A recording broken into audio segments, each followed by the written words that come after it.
So here's a situation where we have water damage on this tabletop. This is the leaf of the table. And what happens here is the water has been absorbed by this substrate and it blows up like a sponge, causing a flare to the edge here. So what I'm going to do is, I call this undermining. I'm going to undermine the material by cutting into the edge here to remove some material, and then we can add some adhesive and squeeze it shut, so that when we sand the top, we're not going to be going through the top veneer, and we can get a nice flat, smooth finish on the tabletop. Okay, so what I'm going to do here is mark the ends of the area that I need to work on here. You can feel that with your finger. And we'll open that up using a multi-tool with a fine wood cut. It also cuts steel. It's pretty good for doing stuff like this. You only need to go in about, on this one's about a 1/4 to 3/8 probably. So.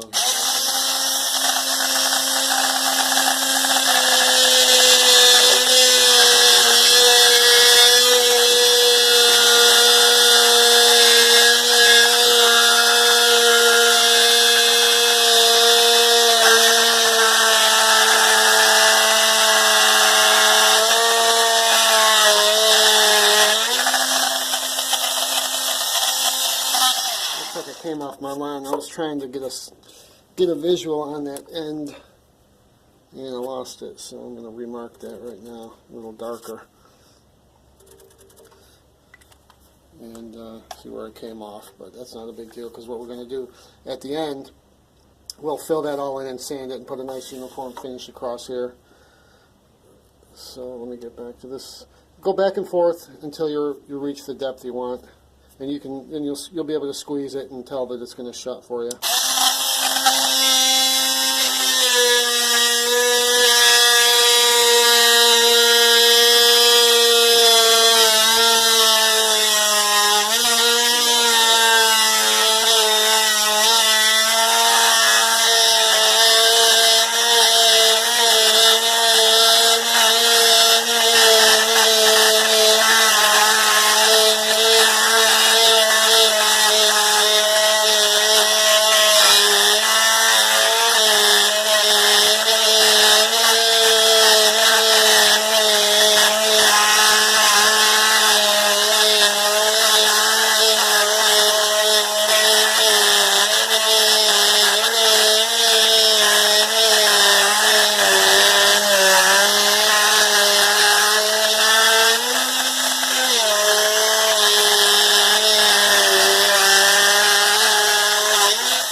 So probably the biggest pitfall that you can encounter with this type of operation is to tilt that blade out towards the surface of that tabletop, because if you get through there, then you've exposed it.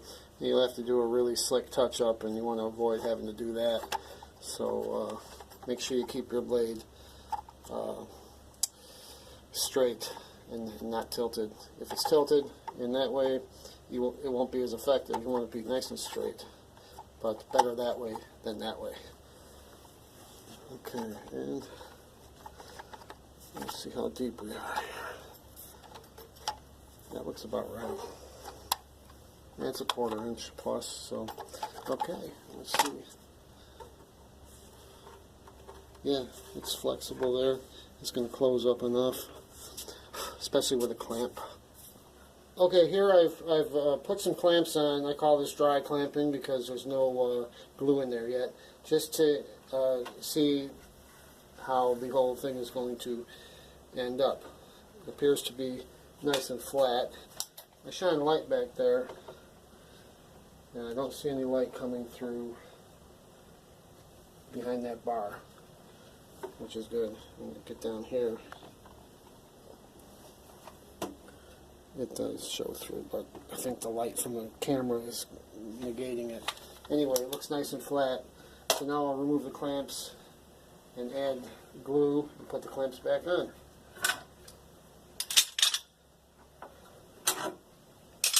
Another thing I like to do is add some masking paper here so that my clamping bar doesn't get stuck to the wood.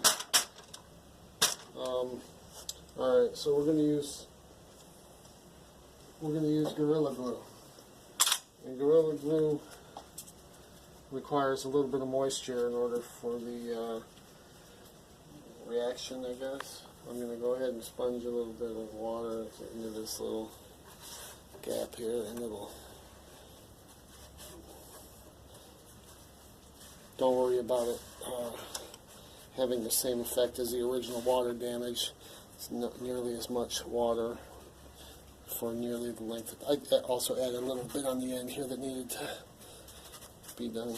So just a little bit of moisture, and then we'll draw a bead. We'll glue across there and force it in with our knife.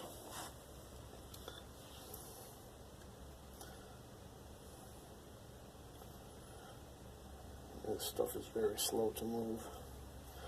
Doesn't take a lot.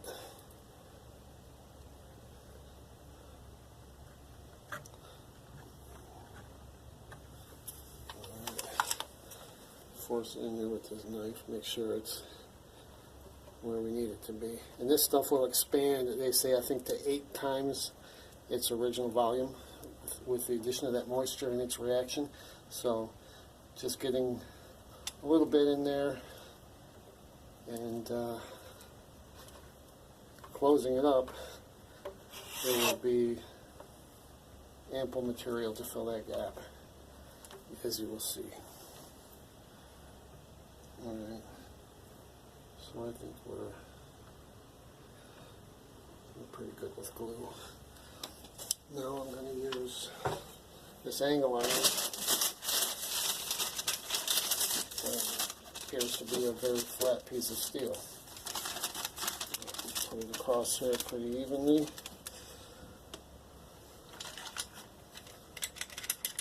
Started off with one of these just to keep it in place.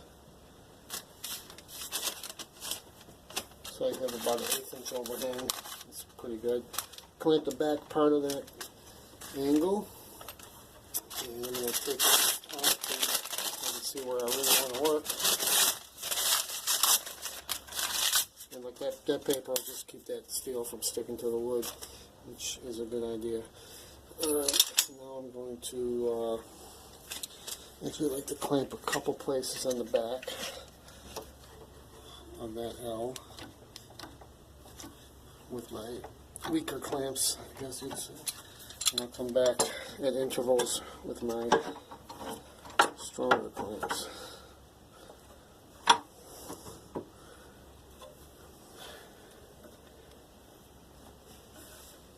And if that ain't flat, nothing is.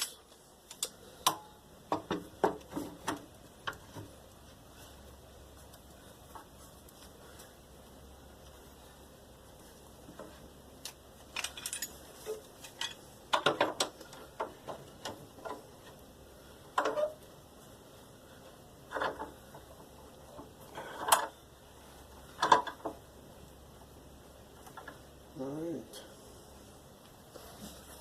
There. That looks pretty good. I'll throw one down here on this end. This one doesn't need a whole lot of pressure.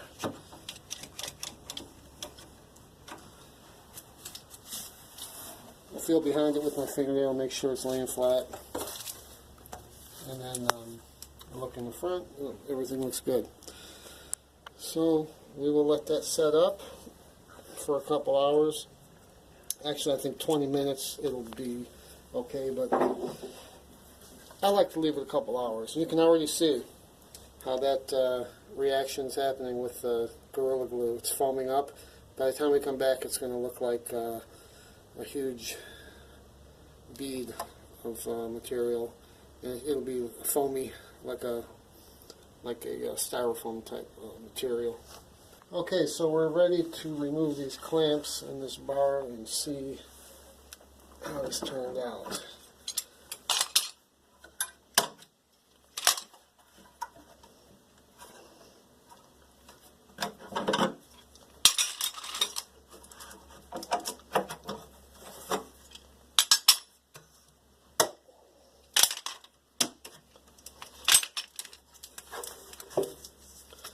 Okay, came off of this. And yes. It appears to be flattened out pretty well, so that once I strip that and sand it, I won't have to sand too much of that veneer. It won't go through to the substrate. So I would call this a success, and as I said, this expands up. It's kind of like just like a foam. A nice sharp chisel. Take that right off. And a little sanding to finish it off. Fill that with some Bondo or epoxy, basically any other wood filler. And then finish it, finish that edge, and you never know that happened. Let's get a look at that top, how the bubbling is gone now. Okay, there you have it.